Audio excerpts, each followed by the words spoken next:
Did a Nobel Peace Laureate stoke a civil war after Ethiopia's Prime Minister, Abiy Ahmed, ended a decades-long border conflict?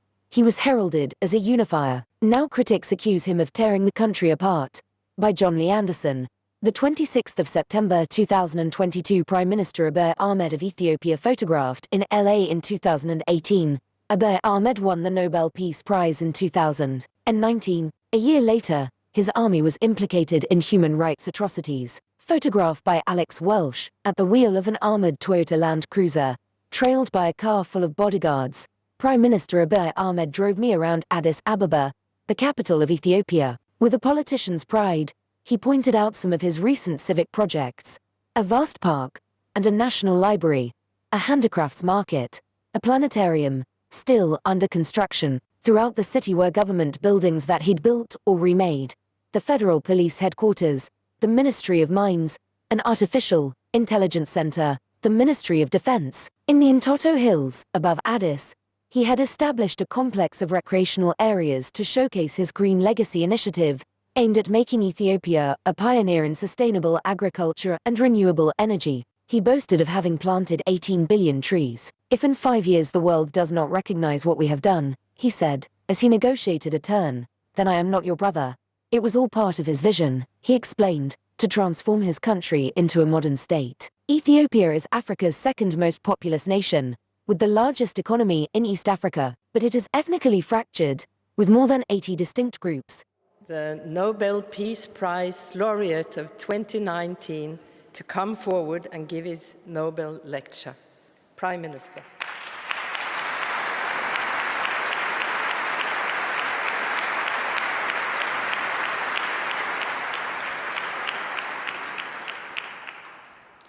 Your Majesties, Your Royal Highnesses, distinguished members of the Norwegian Nobel Committee, fellow Ethiopians, fellow Africans, citizens of the world, ladies and gentlemen. I am honored to be here with you today and grateful to the Norwegian Nobel Committee for recognizing and encouraging my contribution to a peaceful resolution of the border dispute between Ethiopia and Eritrea. I accept this award on behalf of Ethiopians and Eritreans, especially those who made the ultimate sacrifice in the cause of peace. Likewise, I accept this award on behalf of my partner and comrade in peace, President Isaias Afwerki, whose goodwill, trust,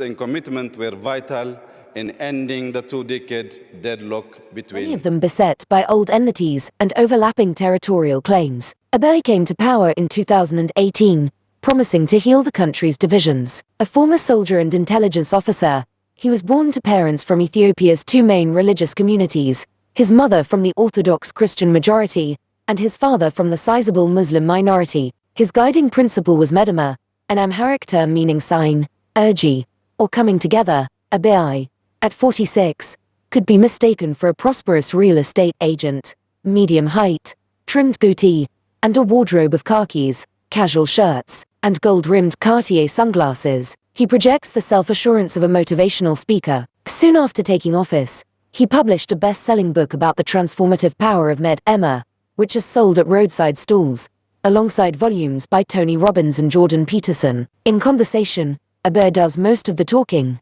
but he demands constant feedback. It is not enough to nod along with him. He wants to know what you think, if only to disagree. Abiy writes in his book that human beings have a direct existential need to be free of massacres and wars. And not long after his election he delivered a surprising advance. For 2 decades, Ethiopia had been in a hostile standoff with its neighbor Eritrea, the lingering after-effect of a war that claimed as many as 100,000 lives. Abiy forged a peace deal, which ended the standoff and earned him a Nobel Peace Prize, in recognition of his efforts to promote reconciliation, solidarity and social justice.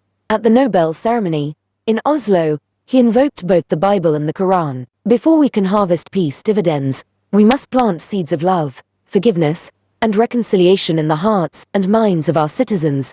But the spirit of reconciliation did not flourish in Abiy's Ethiopia. In November 2020, just 11 months after he was awarded the Nobel, violence erupted in Tigray, a rebellious region in the north. Abiy's army became embroiled in a conflict that involved gruesome ethnic killing, gang rapes, and mass executions. Hundreds of thousands of Tigrayans were soon on the brink of starvation, while others poured across the Sudanese border to find refuge in hastily built camps.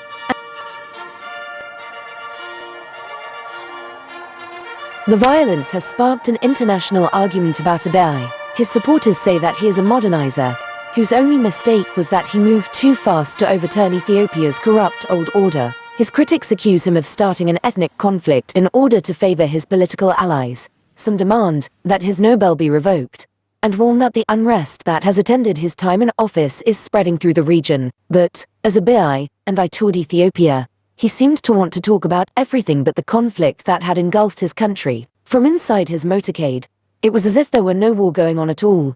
In Crabs in a Bucket, a forthcoming book, the Somali author Nuruddin Farah likens Ethiopian politics to a destructive Groundhog Day. Farah, who is 76, grew up in a part of Somalia that was ceded to Ethiopia by the colonial British after they ousted the Italians in the Second World War. Think of a demolition site when you think about Ethiopia, a country under constant rebuilding, one whose laws are often dismantled to accommodate the new ruler, and whose people's nerves are frequently shredded before another regime gains power, only to demolish what has gone on before. Farah writes, Ethiopian leaders are famous for telling big and small porcupines to their fellow citizens and to the rest of the world.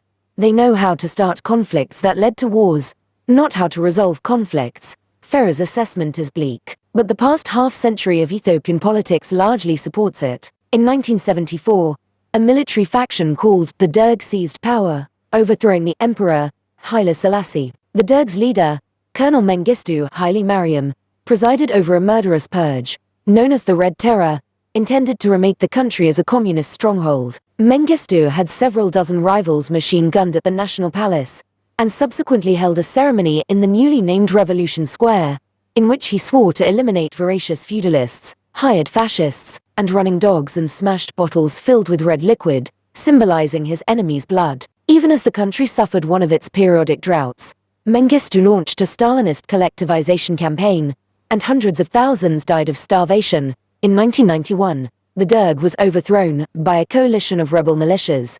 Abiy, who was then in the 7th grade, left school for a time to join the cause. When the fighting was over, the fiercest and most cohesive of the rebel groups, the Tigray People's Liberation Front, took charge of the governing coalition and led the country's politics for the next 27 years. The TPLF, as it was known, imposed a program of economic modernization, which in time produced striking gains. For a decade and a half, the growth rate hovered around 10%, and Ethiopia became known among boosters as the China of Africa. But the real wealth went largely to those who were already rich, or to people connected with the government, which controlled much of the economy, and the leadership tolerated little dissent, imprisoning and torturing thousands of political opponents. The problems of ethnic division also lingered. The Tigrayans came from a region in the north that contains ancient sites of civilization, and they thought of themselves as the heirs of a profound historical lineage. But they were a relatively small group, making up just 6% of Ethiopia's population, and they were trying to retain control of a fractious country. In an effort to reset the balance of power, the TPLF split Ethiopia into semi-autonomous regions, encompassing the traditional territories of the main ethnic groups. The effect, a senior Western official told me, was to seed the future with ethnic problems, creating a system of 11 mini-states in near-perpetual tension. For much of the 20th century, the Amhara, the country's second-largest group, had dominated Ethiopian politics. Now the government gave the Tigrayans a portion of land that the Amhara regarded as theirs, provoking an enduring resentment. Just about everywhere an internal border was created, People felt that their traditional lands had been breached, and that they had been shut out of power. In 2012, a non-Tigrayan became Prime Minister, Haile Mariam Desalegn, a mild-mannered Wolaita who had trained as a water engineer. But Tigrayans still held key positions in the government, the armed forces, and the state-controlled economy. Ethnic militias clashed, and resentments festered. There was particular discontent among the Oromo, the country's largest group. As the government pushed to expand the capital city into surrounding Oromo villages, many people complained that their land had been seized without compensation. Protests broke out, and the unrest spread to other regions. In 2018, Haile Mariam abruptly stepped down as prime minister, calling for reforms that would lead to sustainable peace and democracy. His departure gave Abiy his opening.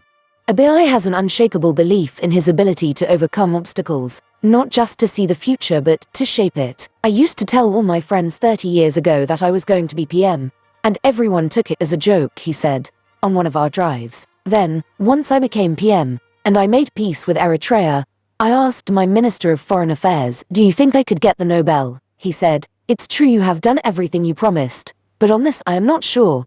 And then I won the Nobel. Before Abiy took office, he did not seem to outside observers like an obvious candidate for a country seeking radical change. He had spent his early career working within the ruling coalition. After rising to the rank of lieutenant colonel in the military, he went into politics in 2010, winning a seat in parliament. He served briefly as Minister of Science and Technology, before becoming Vice President of the Oromia region. By Abiy's account, though, he was already agitating from the inside. I was always telling the former PMS that I was going to replace them, he told me. You know, they can kill you for that. But I said it. When the position of Prime Minister opened up, Abiy's candidacy offered a new vision for the country, shrinking the Ethiopian state to allow greater freedom and a more democratic system. It would also put an Oromo in charge of the country for the first time. In April 2018, after a brief and contested shuffling of legislative leaders, Parliament elected him to the job. Within days of coming to power, Abiy moved to overturn the status quo. He began by releasing thousands of political prisoners and decried the use of torture in Ethiopia's prisons. He also ended a state of emergency imposed by the TPLF and launched an overhaul of the country's security agencies.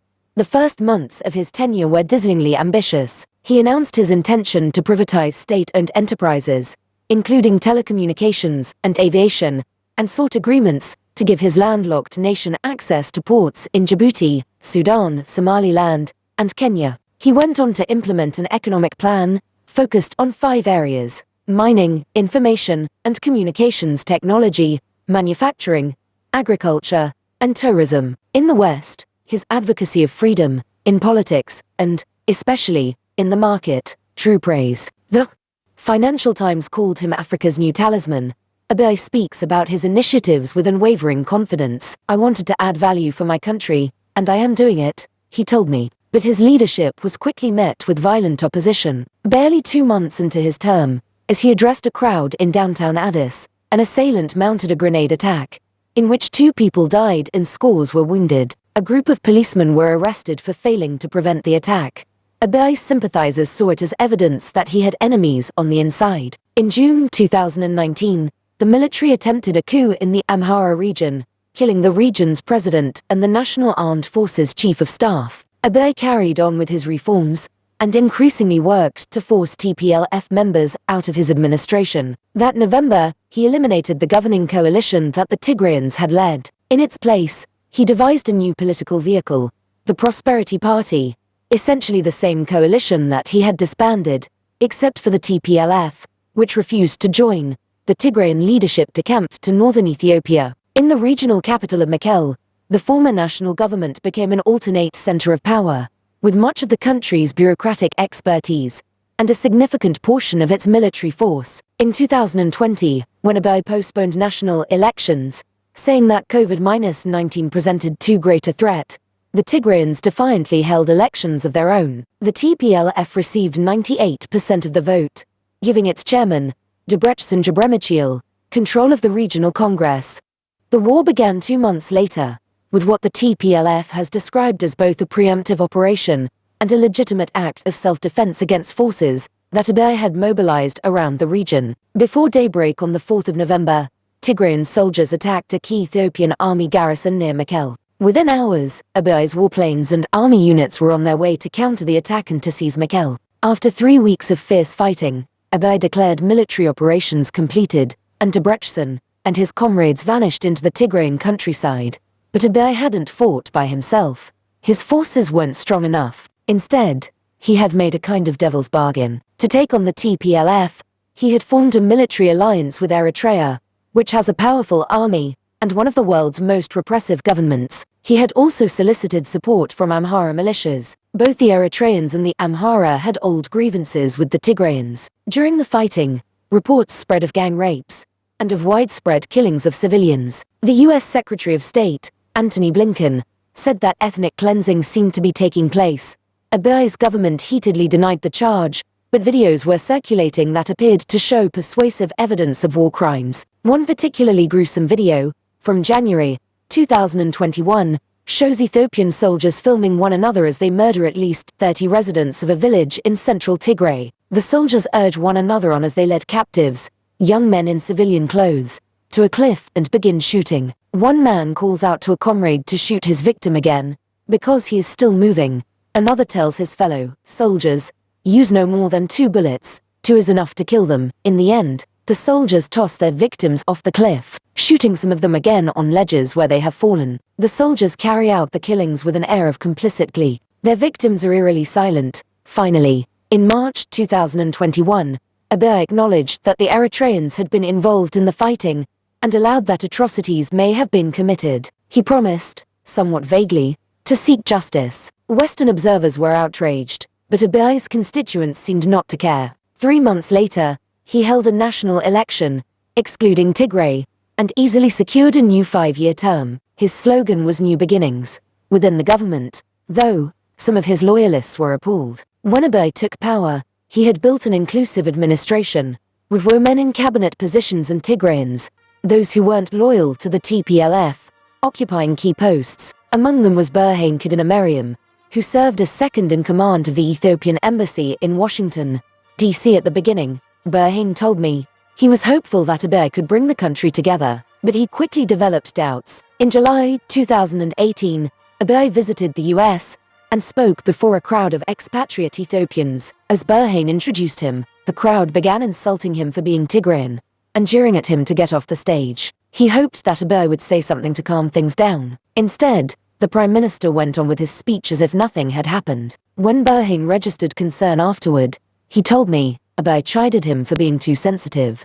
Berhane reassured himself that it was an isolated incident. I thought things would resolve themselves, he said. But then the war broke out, and the news emerged that the Eritreans were fighting on Abiy's side. We were told to publicly deny the reports, but how could we deny it? Berhane said. That was a sign to me that the government would destabilize not just Ethiopia, but the whole region. When the videos of war crimes came to light, Berhane resigned from his post. For people who had believed in Abiy's early promise, the videos felt like a betrayal. I couldn't control my feelings, Berhane said. I still can't get it out of my mind. Abiy's residence, a modernist mansion, with exercise machines on the lawn, is surrounded by relics of Ethiopia's contested history. It sits at the foot of a hill where Emperor Menelik II, who ruled from 1889 to 1913, built his royal compound. Menelik was a canny, brutal Amhara who beat back the first Italian conquest of Ethiopia, and went on to expand his empire by using European firearms against rival ethnic groups. He also brought the country its first automobiles,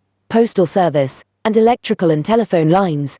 The palace where Menelik lived is also where Ethiopia's last emperor, Haile Selassie, grew up. Known as the King of Kings, conquering lion of the tribe of Judah, elect of God, Selassie was hailed as the culmination of a dynasty that, according to legend, had begun with the union of King Solomon and the Queen of Sheba. He became a figure of global renown in 1936, when, after Mussolini invaded Ethiopia, he gave an eloquent speech at the League of Nations to warn of the rise of fascism. Selassie was a crucial proponent of the anti-colonial Pan-African movement and a vocal opponent of apartheid who was personally acquainted with Mao, de Gaulle, and Queen Elizabeth II. He was especially close with the US and made state visits to every president from Dwight Eisenhower to Richard Nixon. In October 1963, John F. Kennedy drove with him past cheering crowds in the back seat of a gleaming convertible. Cartoon by Harry Bliss. At the height of his reign, Selassie built the Jubilee Palace, downhill from his former home. One afternoon, Abiy took me there. The palace, he explained, was the centerpiece of his Addis Ababa renovation. In the basement, he ushered me past armed soldiers and through a doorway. Stretching out his arms, he announced, "This is the gold room." It was filled with ornaments, goblets, candelabra, a pair of ornately carved thrones. Abiy opened a cabinet and handed me a hefty plate. With a thrilled look, he said, "Everything in here is gold." Abiy's curators had catalogued more than 200,000 artifacts from the palace, and concrete block storehouses had been erected to protect them during the restoration. There were globes of every size, elephant tusks, more thrones, the emperor's clothes, including white Chelsea boots, and his uniform from the Second World War. Abiy gestured to an antique exercise bike and joked, "They thought only people nowadays worried about their weight." In the garages was the emperor's car collection, 200 vehicles, from a horse-drawn hearse to antique Bentleys. Abiy pointed out an armor-plated Cadillac limo, believed to be among the last cars that Selassie bought before his overthrow, and guided me into the back seat. It had blue carpet, and a special footstool, customized to imperial specifications. The emperor was not a tall man. Abiy gazed at Selassie's seal, a crowned lion wielding a flag, and marveled, "Everything has his emblem." Do you see, the last known photograph of Selassie, taken at the moment of his arrest, shows him a slender man of 82, with erect posture and a clipped beard. He is standing on the palace steps, surrounded by military officers, just before he was humiliatingly forced into a VW Beetle, under arrest. He was taken up the hill, back to the palace where he had spent his childhood. He died there, in his bedroom, in 1975, allegedly murdered by Mengistu's security chief. Mengistu secretly buried Selassie underneath the floorboards of an office nearby, apparently exulting in walking over his body. Abiy seems to regard Selassie as the ultimate validation of Ethiopia's claim to national grandeur. But the emperor is a complicated icon. To his admirers, he is the crucial unifying figure in the country's modern history. To detractors, he was an Amhara nationalist who brought about unity by squashing dissent and making Amharic the official language of the bureaucracy. By developing the grounds, Abiy is reclaiming Ethiopia's imperial past. For years, Selassie's compound was closed off, and Ethiopians were afraid even to approach its outer walls, for fear of trigger-happy guards. Now a zoo occupies the space of a former military prison. Abiy is having a new palace built, up the hill from his current residence. When it is complete, he said, he will move there, and open the entire compound to the public, under its new name, Unity Park. After Abiy moves out, footbridges and pedestrian tunnels will connect the compound with a huge new park area. Across the road, where a small army of Ethiopian workers was putting the finishing touches on gardens and a planetarium, under the watch of Chinese contractors. Not everything could be outsourced that way though. As we passed the steps of Jubilee Palace, where Selassie had been forced into the Beetle, Abiy pointed to some eroded stone bas-reliefs, and whispered, "I will have the Italians do the restoration work on the fine things. I can't have the Chinese doing that. You understand." Before our excursions, Abiy liked to meet me in a favorite spot, under a tree in the palace compound, a short walk from his residence. A butler supplied coffee, served, in the Ethiopian tradition, in tiny ceramic cups. After we finished, Abiy would ask if I had enjoyed it, and, when I assured him that I had, he'd say, "Shall we go?" Though Abiy rarely talks to reporters, he seemed happy to spend days showing me his development projects. He and his delegates took me to see a sprawling banana plantation, part of a scheme to promote agribusiness, a new airport, under construction, and a recently completed industrial park in the city of Wassa, one of 12 that he is building around the country. Abiy's aides talked in awed tones about his tireless energy. A Western observer with extensive experience in the region put it differently. He has proven amazingly adept at consolidating power and then seemingly having no objective for using it that lasts longer than a month. One morning, Abiy's chief of staff, an adroit man in his early 30s named Mesfin Melaku, drove me to join Abiy and his wife, Zinash Teyachu, as they checked in on some of their projects. Zinash, an ethnic Amhara from the 17th century city of Gondar, met Abiy when they were both serving in the military, and not long afterward she converted to Pentecostalism, his religion. Zinash is a gospel singer, with a stirring voice. YouTube is full of clips of her performing, audiences swaying in time. She is otherwise a shy person who largely stays out of view. Raising their children, She and Abiy have 3 teenage daughters and a young adopted son. The First Lady was sponsoring a program that built bread factories throughout the country to alleviate the problem of food production. Mesfin explained that, on today's trip, she and Abiy were visiting a young developer who had volunteered to add a bakery to a cluster of apartment towers that he was building. When we approached, Abiy was grilling the man about his progress and urging him to build more bakeries around town. The developer nodded, with a neutral expression, but he was clearly taken aback. At another construction site, Abiy interrogated a developer who had been building a soup kitchen, a tin-roofed structure of concrete blocks with a cement floor. As we walked away, Mesfin confided, the PM is not happy. He wants the soup kitchen to be bigger. Abiy's interventions can seem counterproductive, even to his allies. As one of his advisors told me, sometimes we are angry at him for planting flowers when we have so many other things wrong in the country. But he says, this is for the future generations. His attitude is why only concentrate on the problems.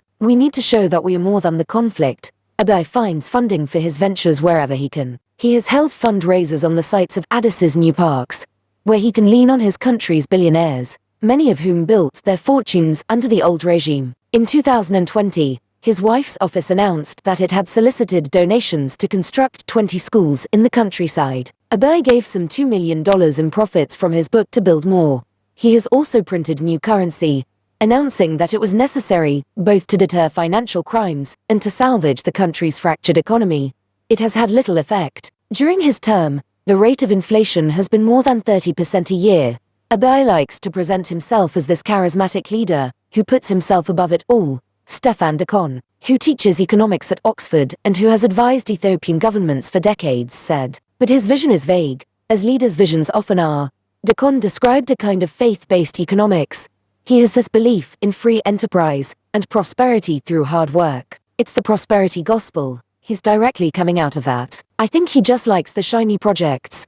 Many of the impressive results that Abiy touts, huge wheat farms, irrigation programs, industrial facilities, are the continuation of programs started under the TPLF-led government, which focused its development efforts on the countryside. Abiy's own initiatives tend to cluster in cities, where they can benefit young constituents, and, he hopes, impress foreign visitors. Without enough access to domestic investment capital, he needs money from outside. There is much in Ethiopia to attract investors. The country has an educated population, decent infrastructure, and enormous supplies of minerals, water, and arable land. But development, according to a recent IMF report, has faced a long list of impediments: COVID-19, the war in Ukraine, a ferocious drought worsened by climate change. Most significantly, the conflict in Tigray has frozen international aid. As a result of the fighting and the evidence of war crimes, the Biden administration has cut off Ethiopia's access to credits and loans. The mirrors really do make this apartment look bigger. But Abiy has other funders who are less concerned with human rights violations. On a helicopter trip to Awash National Park, a swampy wilderness east of Addis, he traveled with a group of Emiratis, whom he introduced vaguely as friends. Abiy had built a lakeside tourist resort in the park. The water was disconcertingly infested with crocodiles, but the landscape was ruggedly beautiful, and the developers had erected kid-friendly animal statues around the grounds. The resort was one of half a dozen that Abiy was having constructed in Ethiopia. The idea was to seek international partners that would run them as concessions, and to use them as hubs to develop the countryside. Over dinner, at a long table by a swimming pool, we listened as Abiy spoke about how Ethiopia could be useful to its allies. For one thing, he suggested, Ethiopia could fight their wars for them. He had noticed that Westerners no longer seemed eager to send their sons into combat. But Ethiopians were good fighters, he said, and did not have the same qualms. The Emiratis mostly kept to themselves. But an amiable man named Fahad Abdurrahman bin Sultan introduced himself as the head of the UAE Red Crescent Society. Bin Sultan told me that Ethiopia could become a tourist hub if it was developed properly. It has abundant water, and it is convenient to the Arabian Peninsula, really hot at this time of year. Abiy, he said, was a visionary. If he can have 10 years in power, Ethiopia will be transformed. Like Egypt was with Sisi, he didn't seem bothered by Sisi's fierce repression of his political opponents. In Ethiopia, the Emiratis are a less significant presence than the Chinese, who have been in the country for more than a decade. In Addis, Chinese laborers in overalls are ubiquitous, expanding the international airport, working around the clock on the parkland, known as Friendship Square, and on the spaceship-like planetarium, finishing up the Commercial Bank of Ethiopia, an undulating spire that is among the tallest buildings in Africa. Roads and bridges are being constructed throughout Ethiopia, and the Chinese play a key role in almost all of them. No country holds more of Ethiopia's external debt than China. The Ethiopians still haven't figured out how they're going to pay down the debt, which is a problem, a US diplomat with extensive experience in the Horn of Africa told me. Abiy occasionally fretted over how much money he was borrowing. If you're a really good person, he told me, pray for me for just one thing, that I can manage our debt. He told me that he would like to work more with Western companies, but that the Chinese had been useful. The Americans should step up their role here, he said. But, if they don't come, there are others, you know, who are interested. Ethiopia's relationship with the United States was a preoccupation for Abiy. During a helicopter trip through the countryside, he turned away from the view and declared how much he loved the US. Really, he said. America is a beautiful country, and the Americans are very good people. And I know the country, maybe better than some Americans. I've driven from Washington all the way to California. In the mid-2000s, Ethiopia became a regional ally of the US, sending troops to invade Somalia to fight al-Shabaab, an insurgent group linked to al-Qaeda. After Abiy's time in the military, he worked for the government in cybersecurity and intelligence and spent some time in US training programs. In the Iraq War, I fought with them, he said. I was the one who would send intelligence from this part of the world to the NSA, on Sudan, and Yemen and Somalia. The NSA knows me. I would fight and die for America. Abiy gave a disgusted wave of his hand. Then these guys came. He was referring to the Biden administration. They don't know who their true friends are, he said. Since the war began, they made the mistake of talking publicly and down to me. Samantha Power announced she was coming to Ethiopia, and was going to meet me, without even consulting me. That's not the way it's done, so I didn't see her, and she left very upset. Now there is a different approach. They know they must behave respectfully. US officials have said that Abiy's office ignored their attempts to schedule a meeting, even though Abiy was desperate for American investment. He couldn't bring himself to be too reverent about its politicians. He told me that he had taken a big intake of breath when he heard that Joe Biden had fallen off his bicycle. I wish he acted his age, he said. He went on. Obama was good at making inspiring speeches, but he made more promises than he could fulfill. Abiy grimaced when I asked about Donald Trump. He did a lot of damage to America's image. Let's not even talk about him in the same way as the others. Without discernible irony, Abiy said that he was concerned by the tumultuous condition of the United States. America's politics have been ruined by entertainment culture and media, which is why its politicians are always trying to behave as if they're in a drama, he said. The world needs America, but it needs it to be stable, and for its system to reflect institutional continuity.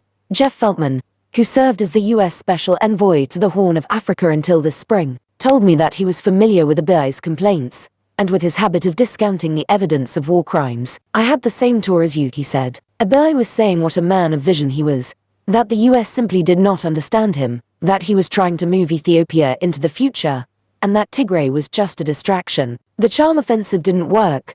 A current senior US official put it succinctly. We'd like to support the PM's economic domestic program, but we can't until there are no more human rights atrocities. Abiy's war with the Tigrayans had a brutal second act. In June 2021, days after the election, in which he secured his second term, the TPLF launched a lightning counteroffensive, retaking its capital, Mekelle, and parading thousands of captured Ethiopian soldiers through the streets. Abiy was humiliated. Almost overnight, his army had been routed and Tigray had been lost. There was even talk among some Tigrayans of seceding from Ethiopia. The conflict settled into a dismal stalemate. Abiy's government sought to isolate Tigray, cutting off its electricity, communications, air links, and food supplies. The United Nations warned of widespread starvation, and called for humanitarian relief to feed 4 million of Tigray's roughly 6 million people. Last fall, in an effort to break the siege, Tigrayan forces went on the offensive again, overrunning several Amhara cities and marching to within 120 miles of Addis Ababa. Hoping to rally a patriotic defense of the capital, Abiy traveled to the front, where he was photographed in fatigues alongside his soldiers. As the international community urged the Tigrayans to withdraw, Abiy's forces struck, with the help of drones, reportedly supplied by Turkey, Iran, and the UAE. By Christmas, the Tigrayan forces had retreated. With the Tigrayans trapped in the north, Abiy seemed to be looking for a way to de-escalate. Gabriel Negatu, an influential Ethiopian businessman who lives in Washington, D.C., but remains close to Abiy, told me that the offensive had been halted for financial reasons. The war was costing hundreds of millions of dollars. That was why the PM pulled back, he said. Also, he didn't want to be responsible for 2 to 3 million Tigrayans starving, possibly to death, because they hadn't been able to plant seeds. Abiy thought that a long-term occupation of Tigray was unsustainable, Negatu said, but parts of the military felt that he had given up the fight too soon. His Amhara allies and the Eritreans were angry, too. They wanted to finish off the TPLF. Abiy's aides insisted that he was still seeking unity. The PM believes our strength lies in our diversity, one told me. But, as the conflict grew more intense, Abiy began referring to TPLF members as the cancer of Ethiopia, and as devils and weeds, even though he made a show of distinguishing between the TPLF and ordinary Tigrayans, the weeds and the wheat. The country's ethnic factions understood that the constraints on conflict were gone. Both the Amhara and the Tigrayans continued to fight over territory. Oromo nationalist groups were increasingly restive. This summer, militias in the countryside carried out a spate of massacres. In the first, in mid-June, hundreds of ethnic Amhara civilians were killed in Oromia. Among the victims were women and children who were shot or burned alive. When I raised the slaughter with Abiy, he brushed aside the news. He said that there were always people up to mischief in the countryside, and that he knew how to deal with them. When a second massacre took place, a few weeks later, the brutality became harder to ignore. Abiy blamed the violence on a militia called the Oromo Liberation Army, which was allied with the TPLF, but the OLA denied involvement, saying that the killings had been carried out by government, allied militias, while soldiers from the Ethiopian army stood by. Ascertaining the truth was impossible, because the government had restricted access to the areas. There were few international media outlets in Ethiopia. Correspondents from The Economist and The Times, among others, had been expelled. After the second massacre, Abiy appeared in parliament, where legislators questioned him. When is your government going to stop this? One demanded. Why is it difficult for you to hold those responsible accountable? Abiy was evasive. Terrorists are operating all over the world, he said, reeling off statistics of recent killings in the United States. Without stopping their children dying in their cities, they are talking about our agenda. He said that he was hearing a lot of prescriptive solutions from people, and added loftily, I should point out that the government has more information than the general public. You ever notice how heavy your head is? Abiy began a long soliloquy, praising Ethiopia's military history and its moral traditions. We still respect our elders and love our families, but they only want to talk about poverty, killings. Working himself into a rant, he suggested that he was surrounded by antagonists, held at bay by his security forces. You don't see the terrorists shooting at this house, because we have protected it, he said. There are those who buy people within our structures. We are working hard to identify them. We have arrested 5,000 people. This is not just based on hearsay, this is based on information. It was as if Abiy were speaking not to his peers but to his opposition. What we want to tell our enemies is that the government of Ethiopia believes in this country's resilience and in reform, and, if necessary, will make sacrifices, he said. This country cannot be destroyed. During my time in Ethiopia, I stayed at the Hilton, near Abiy's palace. The hotel is owned by the government, and the employees evidently knew that I was an official guest. The doormen saluted whenever I came and went. The local people I spoke with seemed conscious that they, too, were under scrutiny. Any criticism of the government was couched in wary hypotheticals. Some might say that things have gone off track. There were a few exceptions. A cab driver exploded with outrage when I told him that I was headed to the National Human Rights Commission, which he insisted had become a government propaganda outlet. A young woman I met trembled with anxiety as she described living in Addis. She was part Tigrayan, she explained, and had changed her name to disguise her ethnicity. During the TPLF's offensives, Abiy's government had placed Tigrayans in internment camps, many of them makeshift facilities in schools and municipal buildings. She avoided armed security men in the streets, for fear that she'd be asked for ID and taken away. Even non-Tigrayan residents had reason to be concerned about surveillance. Under the TPLF-led government, Abiy had helped found what is now called the Information Network Security Administration, which oversaw cybersecurity in a country where the state tightly restricted life online. Feltman, the former US Special Envoy, told me, everyone knows that in Ethiopia the walls have ears. When I visited the Ethiopian Artificial Intelligence Institute, the director showed me the country's first domestically built robot, a large female-looking figure wearing a traditional dress. It rolled out on wheels and delivered a short speech of welcome. It was hard to concentrate on the technology. At the back of the room, a wall-size screen displayed an image of my own face, pulled from photographs online. The director explained that the center was involved in everything from language and mining to national security. It was also working on a voice identification system, important for intelligence, for identifying terrorists trying to conceal their identities. A command center had been established at the Federal Police Headquarters, led by ABI's former chief of intelligence, where monitors showed live feeds from cameras at intersections around the city. Since we built it, traffic crimes have gone down, the director said. Of course, it was also useful for intelligence and crowd control. If people are gathering, we see it. Ethiopia's main partner in the project was the UAE, which maintains one of the world's most aggressive systems of citizen surveillance. At the Information Network Security Administration, the director, a burly man named Shumit Jizor, showed me an Ethiopian-made drone, equipped with a FISM gun. Good for agriculture, but it also can have a military use, he said. As Shumit walked me through the facility, he kept up a running commentary about how the TPLF had ruined Ethiopia through corruption and expansionist tendencies. They deliberately destroyed our social fabric, built up over millennia, making everyone suspicious of one another, he said. They're the original troublemakers. We're unlucky, brother. In April, the US State Department released a dire statement on the ongoing siege in Tigray. We note with the utmost alarm that thousands of Ethiopians of Tigrayan ethnicity reportedly continue to be detained arbitrarily in life-threatening conditions. Abiy insisted that the Americans had it all wrong. I am a real peacemaker, he said. I love peace, but the outsiders, they don't understand what happened to us. Throughout Ethiopia, Abiy's allies contended that the TPLF, the junta, had hoodwinked the West into believing that Tigrayans were the real victims of the conflict. They argued that the TPLF had victimized the Ethiopian people for 27 years, and was plotting to retake control of the country. In early July, I flew to the Afar region, a wedge of desert that adjoins Eritrea and Tigray. Afar, the country's most inhospitable corner, had become one of the battlegrounds of the conflict, with local militias joining the fight against Tigray, and the TPLF striking back. My escort was the main federal emissary to the region, Hassan Abdelkader, a tall man with a commanding presence. He brought me to meet Afar's leaders in Semra, the regional capital, a cluster of flat-roofed brown buildings set in a bleak landscape of thorn bushes and dunes, where the Awash River flows past in a muddy channel. On the edge of town, camel herders camped in small groups, avoiding the heat of the day, when temperatures climbed above 110 degrees.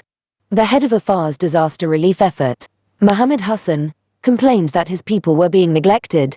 Whenever we have international visitors, they ask us how we can support Tigray, but they don't ask us about our needs. An ongoing drought and recent flooding had combined with a locust blight to displace more than 500,000 of the Afar people, Mohammed said. The TPLF's military incursions had displaced 600,000 more. Mohammed accused the TPLF of destroying health facilities and water systems, as well as hundreds of schools and homes. In a truce accord declared in March, the Tigrayans had agreed to withdraw from Afar, but regional officials maintained they were slow to comply. Hundreds of thousands of people were living in displaced persons camps. As in other regions stricken by the conflict, a majority of Afar's residents were in urgent need of humanitarian assistance.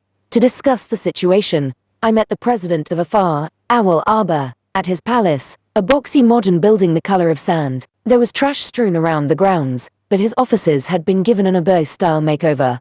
In an air-conditioned conference room, a gleaming white table was surrounded by white leather chairs. Awal, wearing a safari suit and a patterned fez, thanked me for coming to hear from the Afar people directly, rather than just relying on hearsay.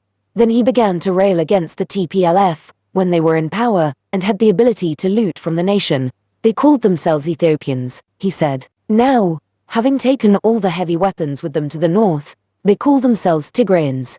Awal alleged that the TPLF had attacked women and children, and he showed me gruesome pictures of victims with severed limbs, or with their guts spilling out. In Afar, he said, we may attack each other, but never do we attack women and children. This spring, the federal government had agreed to allow food convoys through to the besieged Tigrayans in Mekelle, and Afar became the primary corridor for relief. Owl and his men cast the agreement as an act of generosity toward their aggressors, calling their region the humanitarian center of gravity. But the senior US official, who helped negotiate the deal, said, "We had to convince the Afar to let the relief through, while dramatically increasing our food assistance to Afar and Amhara." Owl warned that even this contingent arrangement might not last. "The TPLF are still preparing for war," he said, "and, if a single bullet is fired, the humanitarian access stops, and they'll be the ones responsible." News of the war passed through the region via a word-of-mouth network called the Duga. Owl explained, "The Afar know everything through the Duga system, even if they don't have the internet." Now, he said, "I had been brought into the Duga, and he urged me to spread word of what was happening there. But there were limits to what the Afar wanted conveyed. After the meeting, I was riding with Hassan, Abai's emissary, when he stopped the car and pointed out a fenced-in encampment, guarded by soldiers. Inside were a few hundred tents in a dusty field, where children and women clustered around cook fires. They were Tigrayans, who had lived in rural areas of Afar. When the war began, the authorities had brought them to the camp, ostensibly to protect against attacks by what Hassan described as people sent by the TPLF. I asked Hassan if we could go inside and talk to them, but he rejected the idea. All they will do is complain, and that will be unpleasant," he said.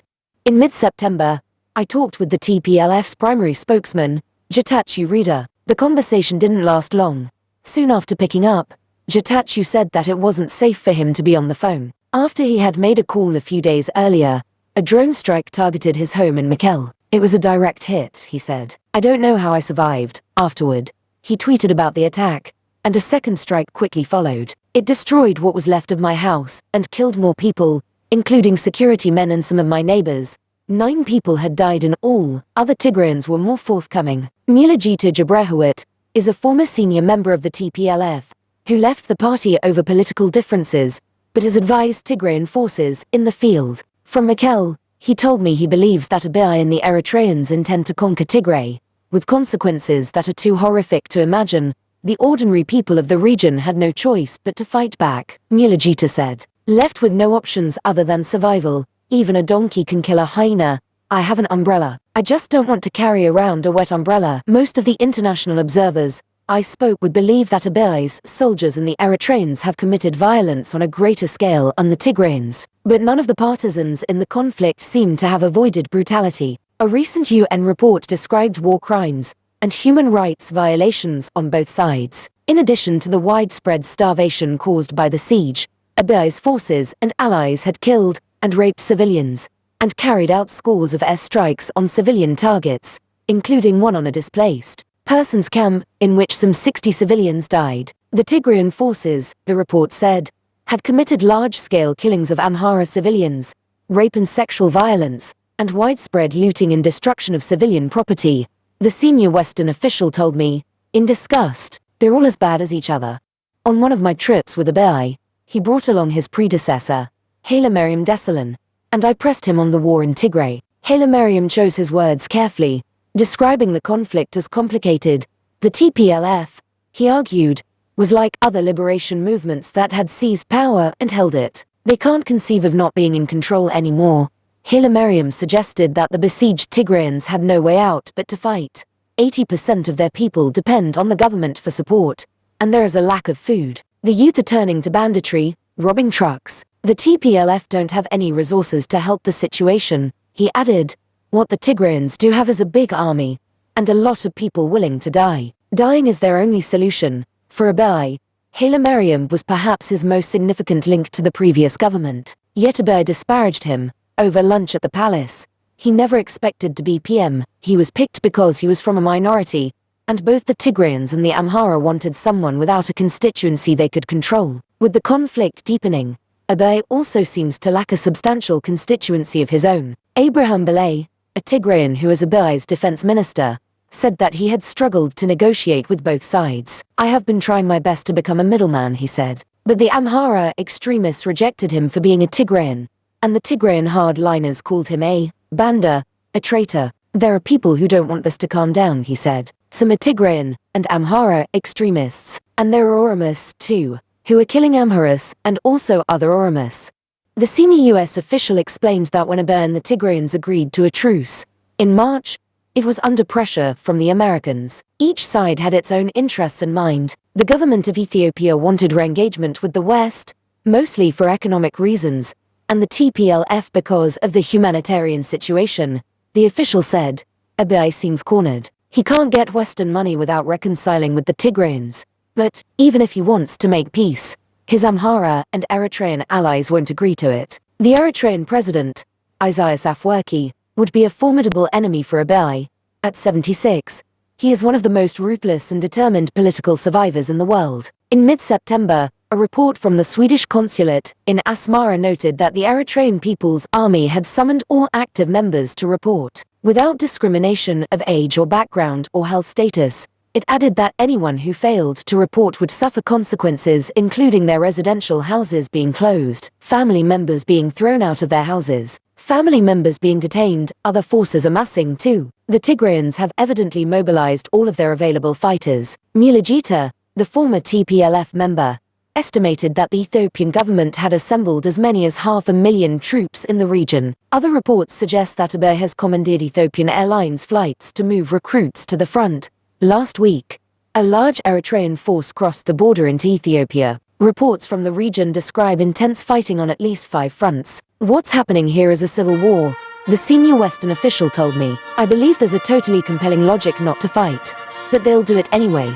On the Blue Nile, 200 miles from the Tigrayan border, is Abiy's most consequential project, the Grand Ethiopian Renaissance Dam, a $5 billion behemoth that is the largest hydroelectric facility on the African continent. It has been under construction since 2011, and when it is complete, in 2.5 years, it will transform life in Ethiopia. Approaching it from the nearest airstrip, you come first to a secondary dam, which extends for 3 miles across an otherwise untouched jungle valley. Not far upstream, the main dam is squeezed between 2 great hills, a concrete wall nearly 500 feet tall, with the river spewing through in a rolling wash of muddy water. When I visited, the project manager, an amiable engineer, reeled off statistics. When the dam is finished, it will contain 10.7 million cubic meters of concrete, making it more than 3 times the size of Hoover Dam.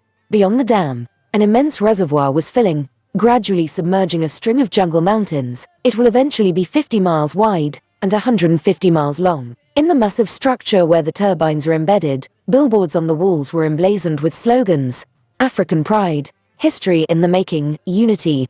The dam project began under the TPLF. Debretsion Gebremichael, who now leads the insurgency from Mekelle, was in charge. But Abiy has made it his own, and it has been a tremendous source of national pride. Millions of ordinary citizens helped pay for it. In Addis, every construction worker and school teacher seems to have made a contribution. The dam has also received essential support, including engineering and infrastructure, from Europe and from China.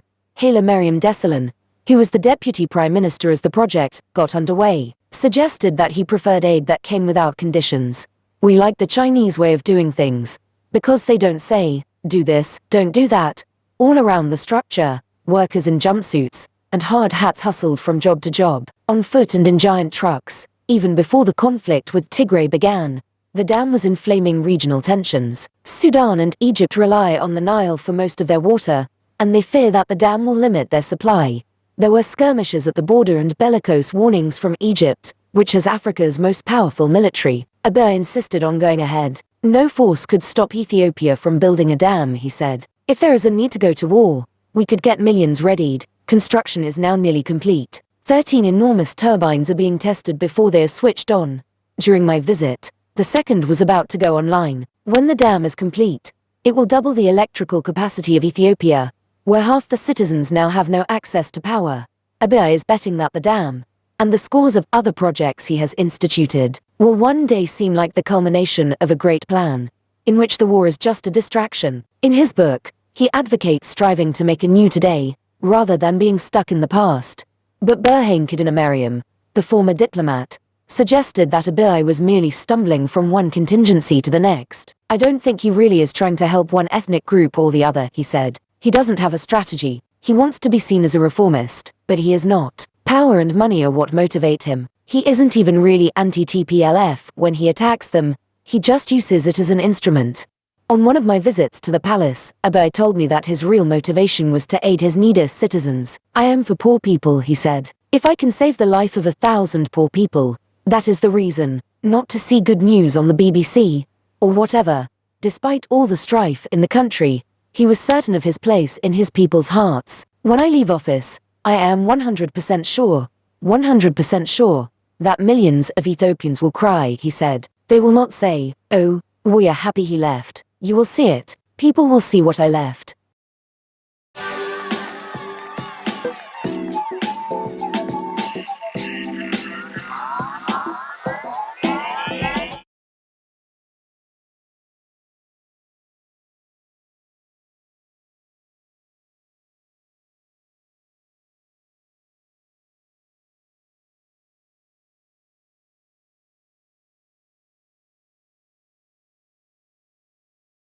Amen.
አሉና ስለዚህ እግዚአብሔር ከእኛ ጋር ስለሆነ ሙሉ ኦርቶዶክስ ቤተክርስቲያን ቅዱስ ሲኖዶስ ጽሕፈት ቤት ከኢየሩሳሌም ወደ ኢየሩሳሌም አይደለም ወደ እስራኤል አይደለም በኢትዮጵያ ብቻ የሚገኝ ማለት ነው የሚገኝ መሆኑን አረጋግጦ ፍርዱን አመቻቸው ፈርዷል። ወደዚያ ወደዚያ የለም። አንድ ሁለተኛ ነገር ደግሞ የቤተክርስቲያን ሁኔታ በሙሉ ያው በፊቱ በዚያው የሚካሄድ እንጂ እነሱ እንዳሰቡት ሳይሆን እና አጠቃላይ ድንቅ የሆነ ፍርድ ተፈርዷል። ፍርዱ ተፈርዶ ታውጇል። ነገር ግን መስከረም ተስተካክሎ ተጥፎ ይሰጠናል። አዋጁ ታውጇል። በጽሁፍ በሚመለከተው ጽሁፍ ለእነሱ ለእኛ ይሰጠናል። ስለዚህ ዳኛው እርቅ ብታደርጉ መልካም የሚል ነው ያለው። እርቅ ብታደርጉ መልካም ኢትዮጵያውያን ናችሁ። ሌላ ፓትርያርክ ያላችሁ ፓትርያርኩ አንድ ነው፣ ሲኖዶሱ አንድ ነው። ነገር ግን ብትታረቁ መልካም ነው የሚል ሀሳብ ዘንበል አድርጓል። ፍርዱ ግን ቀጥ ያለ ፍርድ ነው። ከእንግዲህ ወዲህ ያለ መለስ ነው። ስለዚህ እግዚአብሔር አምላክ ከዚህ ላደረሰን የእናንተ የሁላችን ደስታ ስለሆነ እግዚአብሔር ይመስገን።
እግዚአብሔር ሳመሰግናችሁ እግዚአብሔር ጠበቃችሁ። ተባረኩ።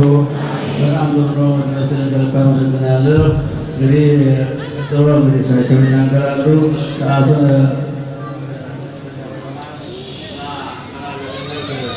ከዋናዎቹ አንዱ ነበሩና እናንተ ወክለው ወዲያሉ ስለነበረ ሌሎችም ዙሪያው እንደበፊት ሐዲስም ምናባተም ሌሎች ሁሉ ሌሎች መስናባተም እዚያ ያሉውን የኛ ምልቃዎች ታላላቅ ሊቃውንት ናቸው። ሌሎች አንዱ ሊቃውንት እነዚህ ሁሉ ከእናንተ ጋራ ሆነው እግዚአብሔርን የለመኑ እዚያ ቦታም የተገኙ ብዙ ጣጣቱ ጣውረድም የተቀበሉ ናቸውና እግዚአብሔር አምላክ በቀና ይጠብቃቸው። እግዚአብሔር ባርካቸው በይሰኝ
ቅዱስ ደማቸው ነበራችሁ የመንስሳት ሞት ያደርግላችሁ ላተከበራችሁ ነው ያምራችሁ ልጆቻችሁን ያቆርባችሁ ይባርክላችሁ ስጋ መለኮት ነው ስጋው ደመ መለኮት ነው ደግሞ ነው ደማ ጌታችን አምላካችን መድኃኒታችን ኢየሱስ ክርስቶስ ያለፈው ኃጢአታችን ይቅር ብሎ ከመከራው ሰውሮ የመንግሥቱን ማክበራችሁ ያደርገን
ሄዳችሁ የቅዳሴው ተሳታፊ እንድትሆኑ ማክሰኞለት በህብረተወልድ ቅድስት ማርያም ቤተክርስቲያን ጥሪያችንን እናስተላልፋለን። እግዚአብሔር ከሁላችን ጋር ይሁን።